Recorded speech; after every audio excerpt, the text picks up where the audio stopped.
கர்த்தருடைய பரிசுத்த நாமத்திற்கு ஸ்தோத்திரம் உண்டாவதாக. கர்த்தராகிய இயேசு கிறிஸ்துவின் நாமத்தில் உங்களுக்கு கிருபையும் சமாதானமும் உண்டாவதாக. இந்த நாளுக்குரிய தியானத்திற்கான தேவ வார்த்தை 1 தீமோத்தேயு அதிகாரம் 3 வசனம் 9. விசுவாசத்தின் இரகசியத்தை சுத்த மனசாட்சியிலே காத்து கொள்ளுகிறவர்களாயும் இருக்க வேண்டும். பிரியமானவர்களே, கர்த்தருடைய பிள்ளைகளாகிய நாம் விசுவாசத்தில் உறுதியுள்ளவர்களாய் நல் மனசாட்சியோடு கர்த்தருடைய அன்பை பிரதிபலித்து வாழ்கிற வாழ்க்கை வாழ வேண்டும்.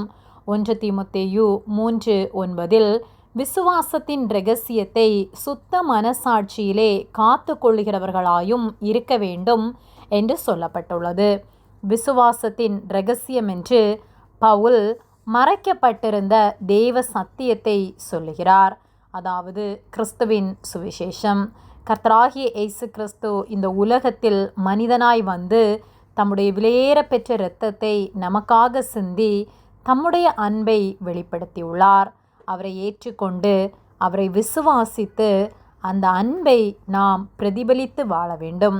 சுத்த மனசாட்சி என்பது குற்றமற்ற, நேர்மையான, பாவமற்ற மனம்.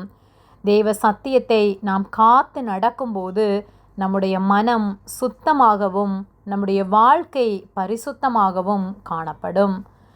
வெறும் அறிவால் அல்ல, நம்முடைய சாட்சியின் வாழ்க்கையால் நாம் அவருடைய அன்பை காத்து நடக்க வேண்டும். விசுவாசத்தை நாம் வாழ்ந்து காட்டுகிறவர்களாய் இருக்க வேண்டும். விசுவாசம் என்பது வெறும் போதனை அல்ல.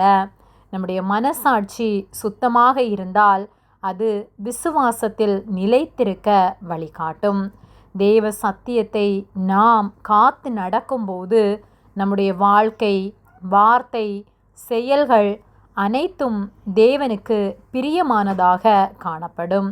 ஆகவே கர்த்தராகிய இயேசு கிறிஸ்துவில் வெளிப்பட்ட அந்த அன்பை நாமும் பிரதிபலித்து விசுவாசத்தை காத்து கொண்டு நல் மனசாட்சியோடு அவருக்கு பிரியமுள்ளவர்களாய் வாழ்வோம். கர்த்தர் நம் ஒவ்வொருவரையும் ஆசீர்வதிப்பார். ஆமேன்.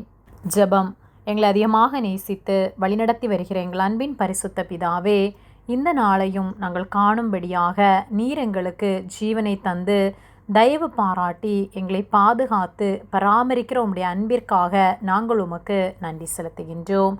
நாங்கள் தியானித்த வார்த்தையின்படியே நாங்கள் விசுவாசத்தின் இரகசியத்தை நல் மனசாட்சியோடு காத்து நடக்கிறவர்களாய் உம்முடைய அன்பை நாங்கள் பிரதிபலித்து வாழ்கிறவர்களாய் எங்களை நீர் மாற்றும்படியாய் ஜெபிக்கின்றோம்.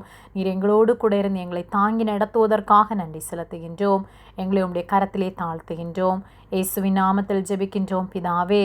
ஆமேன். கர்த்தர் உங்களை ஆசீர்வதிப்பாராக.